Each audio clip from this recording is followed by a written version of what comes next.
नमस्कार दोस्तों, हम फिर से लेकर आ चुके हैं आप लोगों के लिए शाम की सभी ताज़ा और बड़ी खबरें। फटाफट अंदाज में एक एक कर बताएंगे आपको आज देश और दुनिया से क्या बड़ी खबरें निकलकर सामने आ रही हैं। लेकिन उससे पहले दोस्तों एक नज़र डालेंगे सुर्खियों पर।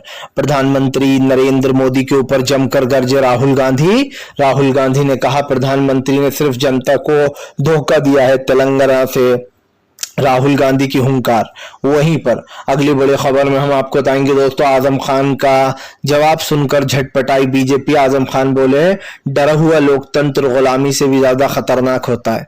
वहीं पर अगली बड़ी खबर में हम आपको बताएंगे दोस्तों, असल आपको बताते चले बीजेपी सिर्फ मंदिर मस्जिद की चादर में छुपती है। आरजेडी नेता मनोज झा का बीजेपी के ऊपर जोरदार हमला। वहीं पर अगली बड़ी खबर में हम आपको बताएंगे दोस्तों, असल आपको बताते चले स्पेशल सेशन को लेकर छिड़ी जंग। विपक्ष बोला कि सिर्फ बीजेपी स्पेशल सेशन बिना किसी मुद्दे के बुला रही है, हम मुद्दे पर बात करना चाहते हैं। बताएंगे आखिरकार मणिपुर से लेकर तो तमाम मुद्दों पर क्या बोला है विपक्ष ने। वहीं पर अगली बड़ी खबर में हम आपको बताएंगे दिल्ली मेट्रो का अकेले प्रधानमंत्री ने कर दिया उद्घाटन तो भड़क उठे केजरीवाल। सौरभ भारद्वाज बोले बीजेपी इतनी नफरत करती है केजरीवाल से, डरी हुई बीजेपी। वहीं पर अगली बड़ी खबर में हम आपको बताएंगे दोस्तों, असल आपको बताते चले प्रधानमंत्री नरेंद्र मोदी के ऊपर जमकर गरजे असदुद्दीन ओवैसी। बोले फिलहाल सिर्फ लोकतंत्र कहने से लोकतंत्र नहीं चलता, बीजेपी लोकतंत्र को कर रही है खत्म। वहीं पर अगली बड़ी खबर में हम आपको बताएंगे दोस्तों, राहुल गांधी की हुंकार।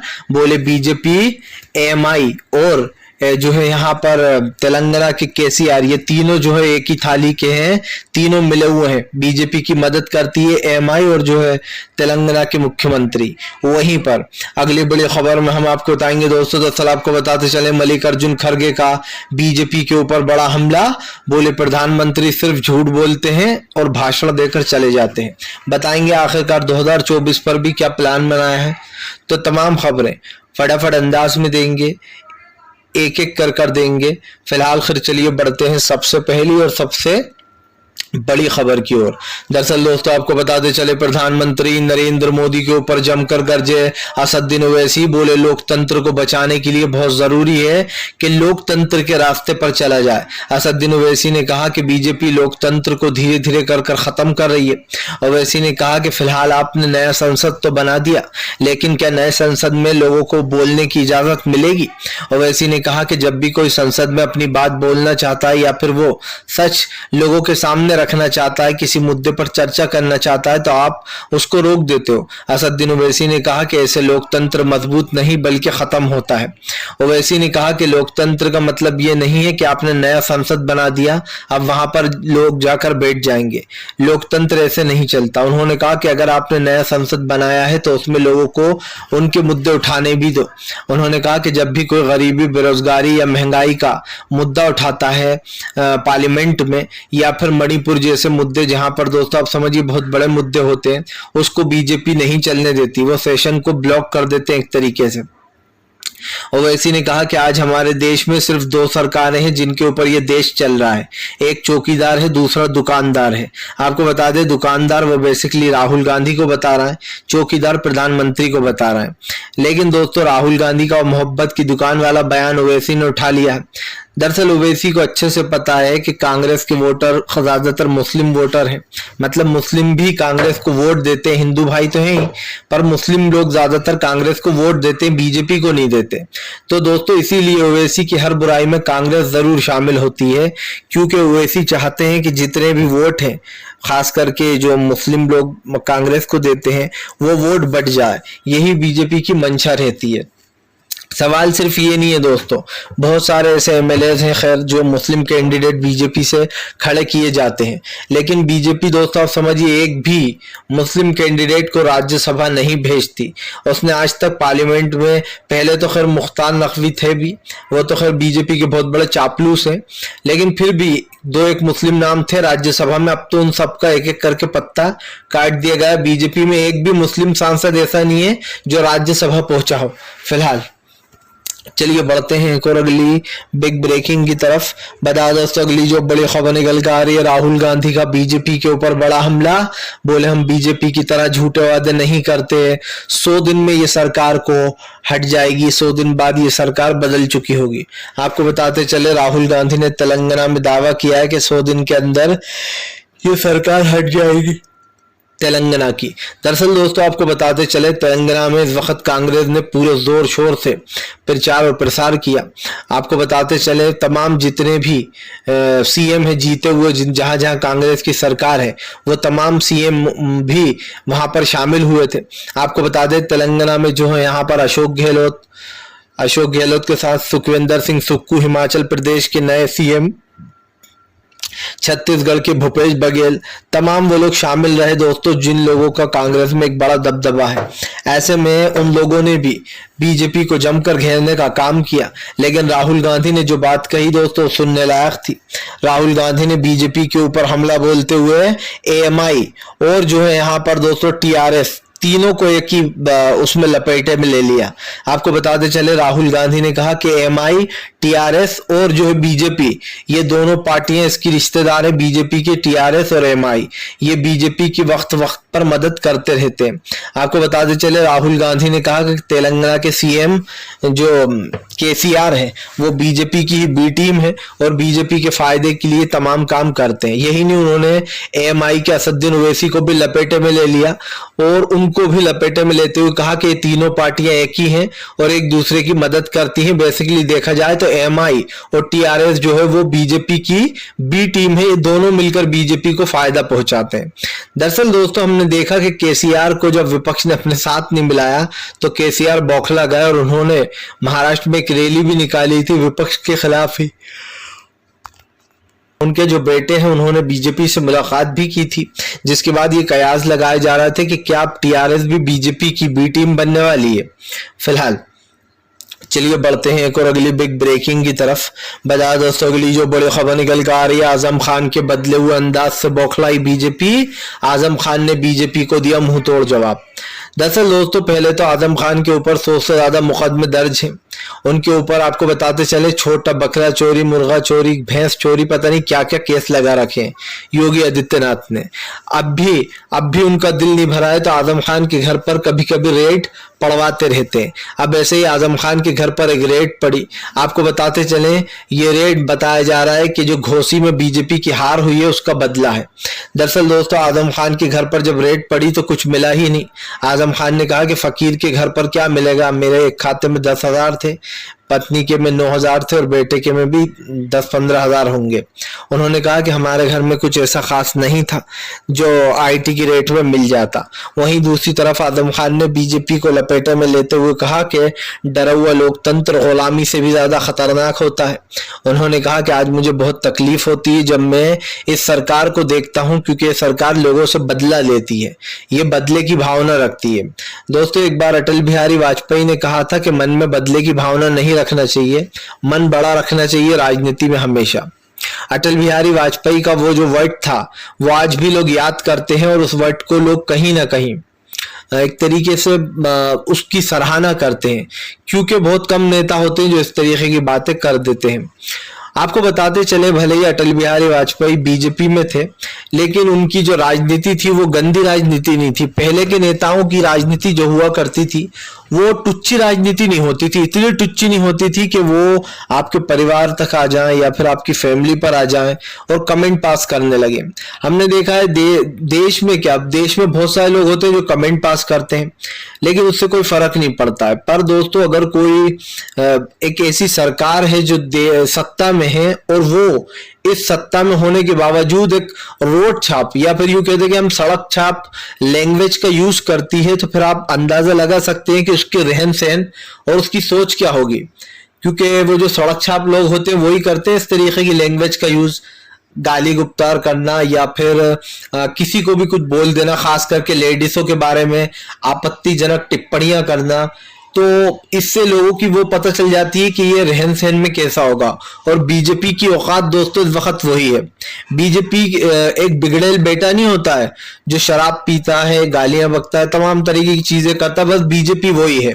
एक जो बिगड़ा हुआ बेटा होता है बीजेपी की तुलना हम उससे कर सकते हैं, क्योंकि बीजेपी की पार्टी में इतने नेता हैं दोस्तों जिनके ऊपर आधे से ज्यादा कैंडिडेट तो ऐसे होंगे जिनके ऊपर गंभीर आपराधिक मामले चल रहे हैं। तो ये कहना गलत नहीं होगा कि बीजेपी एक दागी पार्टी है। फिलहाल चलिए बढ़ते हैं एक और अगली बिग ब्रेकिंग की तरफ। बता दोस्तों अगली जो बड़ी खबर निकल कर आ रही है, आरजेडी नेता मनोज झा का बीजेपी के ऊपर बड़ा हमला। बोले फिलहाल हिंदू मुस्लिम की चादर में छुपने से काम नहीं चलने वाला, स्पेशल सेशन को लेकर उठे कई सवाल। दरअसल दोस्तों ऐसा पहली बार होने जा रहा है कि जो संसद का स्पेशल सेशन लग रहा है उसके ऊपर कई सवाल खड़े हो गए। आपको बताते चले विपक्ष ने इस स्पेशल सेशन को लेकर बीजेपी को घेरा है। मनोज झा ने कहा कि फिलहाल हमारे इस वक्त जो सबसे बड़े मुद्दे हैं वो हिंदू मुसलमान नहीं है, मंदिर मस्जिद नहीं है। इस वक्त सबसे बड़ा मुद्दा है मणिपुर का, और मणिपुर के साथ साथ तमाम महंगाई, गरीबी, बेरोजगारी जैसे मुद्दों पर बात होना चाहिए। मनोज झा ने कहा कि बीजेपी संसद का स्पेशल सेशन तो ला रही है, लेकिन वो इस मुद्दों पर बात करेगी या नहीं, ये सबसे बड़ा सवाल है। दरअसल दोस्तों सब जानते हैं कि मणिपुर से लेकर तो तमाम जो मुद्दे हैं आज उन मुद्दों पर बातें होना चाहिए। और अगर हम बात करें दोस्तों पार्लियामेंट की, तो पार्लियामेंट में ये मुद्दे उठते तो हैं लेकिन बीजेपी उन्हें पूरा करने नहीं देती है। मतलब बीजेपी इन मुद्दों को किसी भी तरीके से चलने नहीं देती है। आपको बताते चले कई बार कई सवाल भी उठे हैं बीजेपी के ऊपर कि आखिरकार जब मेन मुद्दे उठाने की पार्लियामेंट में बात आती है तो बीजेपी के नेता या तो हंगामा करते हैं या फिर दोस्तों पार्लियामेंट के जो सभापति महोदय हैं वो वहीं पर बातचीत को जो है स्टॉप कर देते हैं, मतलब उससे आगे इस मुद्दे को उठाने नहीं देते हैं। और यही कारण है जो मनोज झा ने बीजेपी को लपेटे में ले लिया। उन्होंने कहा कि फिलहाल इन लोगों ने संसद तो बना दिया लेकिन संसद के रूल्स और पॉलिसीज को तोड़ना बीजेपी की आदत हो गई है। जाहिर सी बात है, आप किसी एक पर्टिकुलर टॉपिक पर बात कर रहा हो और उस पर्टिकुलर टॉपिक को हटा दो तो फिर इसका क्या मतलब होता है। पार्लियामेंट में आप गए किस लिए हो? पार्लियामेंट में आप इसीलिए गए हो ना दोस्तों के हम जनता के मुद्दे उठा सकें। विपक्ष का काम ही ये होता है। फिलहाल चलिए बढ़ते हैं एक और अगली बिग ब्रेकिंग की तरफ। बता दोस्तों अगली जो बड़ी खबर निकल कर आ रही है आपको बताते चले दोस्तों, भारतीय जनता पार्टी के ऊपर खड़गे की हुंकार। बोले प्रधानमंत्री बार बार एक बात दोहराते हैं कि 70 साल में कांग्रेस ने कुछ नहीं किया। आपको बताते चले मल्लिकार्जुन खड़गे ने कहा कि जितनी भी बड़ी बड़ी यूनिवर्सिटियां हैं जिसमें लोग पढ़ते हैं और पढ़ लिख कर बड़े इंसान बने हैं, ये तमाम यूनिवर्सिटी लाल बहादुर शास्त्री साहब ने बनवाई थी। आपको बताते चले उन्होंने कहा कि कांग्रेस ने 70 साल में ये सब कुछ किया है। कांग्रेस ने एम्स बनवाए, बड़ी बड़ी यूनिवर्सिटीज बनवाई, कांग्रेस ने देश के लोकतंत्र को 70 साल तक बचा कर रखा। आपको बता दें मल्लिकार्जुन खड़गे ने कहा कि बीजेपी कभी नहीं समझ पाएगी कि कांग्रेस ने 70 साल में क्या किया है, क्योंकि बीजेपी ने पिछले 10 सालों में कुछ नहीं किया सत्ता में आने के बाद। खास करके प्रधानमंत्री की सरकार को दोस्तों निकम्मा माना जाता है। कहा जाता है ये एक निकम्मी सरकार है जो ना बेरोजगारों को नौकरी दे सकती है और ना ही जनता को महंगाई से राहत दे सकती है। दोस्तों एक जमाना था, जमाना क्या एक समय था 2000 लगभग 2012 की बात है, 2012-11 की। उस वक्त कहा जाता है कि सिलेंडर के दाम 410 रुपए हुआ करते थे। हालांकि दोस्तों तब इतना नॉलेज नहीं था हमें, लेकिन जो भी पहले था दोस्तों कांग्रेस के जमाने में 2013 तक की बात है, क्योंकि 2013 तक कांग्रेस की सरकार रही। 2013 उसके बाद 2014 में बीजेपी की सरकार आ गई। 2014 के बाद देश का जो माहौल है वो बदलना शुरू हुआ। 2019 में यानी कि 5 साल बाद फिर से एक बार इलेक्शन हुए। 2019 में फिर से एक बार बीजेपी को जीत मिली। नरेंद्र मोदी ने लोगों से हाथ जोड़कर ये कहा कि अभी 5 साल में मुझसे कुछ नहीं हुआ है, आप मुझे एक और मौका दीजिए। तो जनता ने 2019 में प्रधानमंत्री को दोबारा देश का प्रधानमंत्री यानी कि प्राइम मिनिस्टर बना दिया। और उसके बाद 2019 के बाद प्रधानमंत्री ने देश को बर्बाद करना शुरू किया। आप देख लीजिए सबसे पहले लाया गया एनआरसी के वक्त इतने हंगामे हुए कि पूरे देश में आवाजें गूंजने लगी कि हम CAA और एनआरसी किसी भी तरीके से लागू नहीं होने देंगे। और उसके बाद दोस्तों प्रधानमंत्री ट्रैफिक रूल्स कानून लेकर आ गए। उसमें क्या था कि जितने की गाड़ी नहीं है उतरे के तो चालान काटे जा रहे थे। मान लीजिए आपकी गाड़ी 1 लाख की है, 2 लाख का चालान कट गया आपका, लोग सर पकड़ के बैठ गए कि ये कैसी सरकार है जो लोगों के चालान 2-2 लाख रुपए के चालान काट रही है गाड़ियों के। जब प्रधानमंत्री का ये फार्मूला फेल हो गया तो उसको चुपचाप बंद कर दिया गया। यही नहीं, उसके बाद प्रधानमंत्री आगे चले तो काला कानून, कृषि कानून लेकर आ गए किसानों के लिए, उनसे बिना बातचीत करे हुए। और आप समझिए ये 2019 के बाद के जो मोदी जी हैं वो तो बड़े ही खतरनाक निकले, क्योंकि जो 2014 में आए थे वो तो फिर भी डरे डरे सहमे थे, लेकिन 2019 के बाद तो जैसे मानो देश में काले कानूनों की झड़ी लग गई हो। फिलहाल चलिए बढ़ते हैं एक और अगली बिग ब्रेकिंग की तरफ। बताया दोस्तों, अगली जो बड़ी खबर निकल कर आ रही है, प्रधानमंत्री नरेंद्र मोदी को लगा बड़ा झटका। आपको बताते चले दोस्तों, इस बार मध्य प्रदेश, छत्तीसगढ़, राजस्थान, तीनों राज्य बीजेपी एक साथ हारेगी। दरअसल दोस्तों इन 3 राज्यों में तो बीजेपी का बुरा हाल होने वाला है, और तेलंगाना में देखना यह है कि कांग्रेस जीत पाएगी या फिर वो सबसे बड़ी पार्टी बनकर उभरेगी। दोनों ही सूरत में कांग्रेस का फायदा है। सरकार बन जाता है तो ज्यादा फायदा है, लेकिन कांग्रेस अगर तेलंगाना की सबसे बड़ी पार्टी बनकर उभरती है दोस्तों, तो ये भी कांग्रेस के लिए बहुत बड़ी बात होगी, क्योंकि कांग्रेस इस वक्त दोस्तों 2024 की जो आने वाले लोकसभा चुनाव है उसमें तेलंगाना में मजबूत हो जाएगी। तेलंगाना में अगर कांग्रेस मजबूत होती है तो जाहिर सी बात है वहां का वोट शेयर जो है लोकसभा में वो कांग्रेस को मिलेगा। इस वक्त कांग्रेस के पास जो 2 रास्ते हैं उन दोनों में ही कांग्रेस का फायदा है। पहला रास्ता साफ दिखाई दे रहा है दोस्तों, जहां पर कांग्रेस अगर तेलंगाना जीत जाती है तो ये उसके लिए बहुत जबरदस्त बात होगी। लेकिन क्योंकि मुझे ऐसा लगता है कि तेलंगाना कांग्रेस भले ही वो रैलियां कर रही है दोस्तों और कांग्रेस सबसे बड़ी पार्टी बनकर उभर जाएगी, लेकिन मुझे ऐसा लगता है कि तेलंगाना में कांग्रेस को जीत नहीं मिल पाएगी। जीतेगी तो टीआरएस ही, मुझे ऐसा लगता है, क्योंकि एमआई और टीआरएस का जो गठजोड़ है वो काफी लंबे समय से चला आ रहा है तेलंगाना में। हालांकि मुझे ऐसा लगता है बदलना चाहिए सरकार और कांग्रेस को मौका मिलना चाहिए। कांग्रेस अच्छा काम कर रही है कर्नाटक में भी, लेकिन मेरी जो सिक्स सेंस है दोस्तों, जो मेरा सिक्स सेंस है वो यही कहता है कि तेलंगाना में सरकार नहीं बदलेगी, मतलब वहां पर कांग्रेस की सरकार नहीं आ पाएगी। मुझे ऐसा लगता है हाँ कांग्रेस सबसे बड़ी पार्टी बनकर जरूर उभरेगी वहां पर, लेकिन सरकार बनाने में वो पीछे जरूर रह सकती है। हाँ अगर हम बात करें राजस्थान, मध्य प्रदेश और छत्तीसगढ़ की, तो यहाँ पर कांग्रेस का डंका बजेगा और इन तीनों राज्यों में कांग्रेस की जीत होती हुई नजर आ रही है। और अगर तीनों राज्य कांग्रेस जीत जाती है तो ये बीजेपी के लिए दोस्तों सबसे बड़ी हार है। फिलहाल चलिए बढ़ते हैं एक और अगली बिग ब्रेकिंग की तरफ। बताया दोस्तों, अगली जो बड़ी खबर निकल कर आ रही है, आपको बताते प्रधानमंत्री नरेंद्र मोदी के ऊपर जमकर गरजे संजय सिंह। संजय सिंह ने कहा कि इंडिया से डरती है बीजेपी और खास करके अरविंद केजरीवाल से, क्योंकि केजरीवाल को किसी भी चीज में, किसी भी फंक्शन में बुलाया नहीं जाता है। दरअसल आपको बताते चले प्रधानमंत्री ने दोस्तों कल जो है दिल्ली मेट्रो का उद्घाटन कर दिया, लेकिन दिल्ली के मुख्यमंत्री अरविंद केजरीवाल को नहीं बुलाया, जिसको लेकर आम आदमी पार्टी ने जमकर भड़ास निकाली।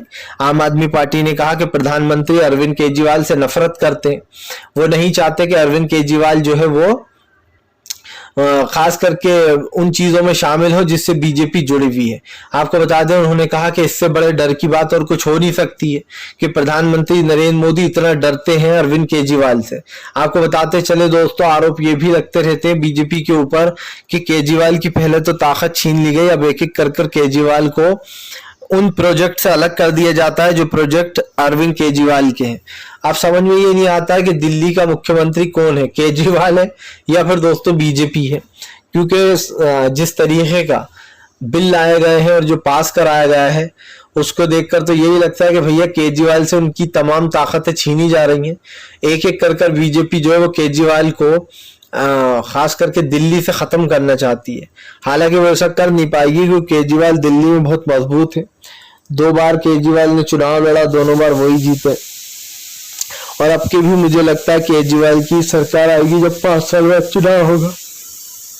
केजरीवाल दोस्तों एक मजबूत नेता है और साफ सी बात यह है कि केजरीवाल ने दिल्ली में काम किया है, वो दिखता है। इस चीज की बुराई नहीं की जा सकती कि उन्होंने काम नहीं किया। फिलहाल अगर आपको दोस्तों हमारा वीडियो अच्छा लगे तो इसको लाइक करिए, चैनल पर पहली बार आए सब्सक्राइब करिए ऐसे तमाम वीडियोस के लिए, क्योंकि आपको मिलती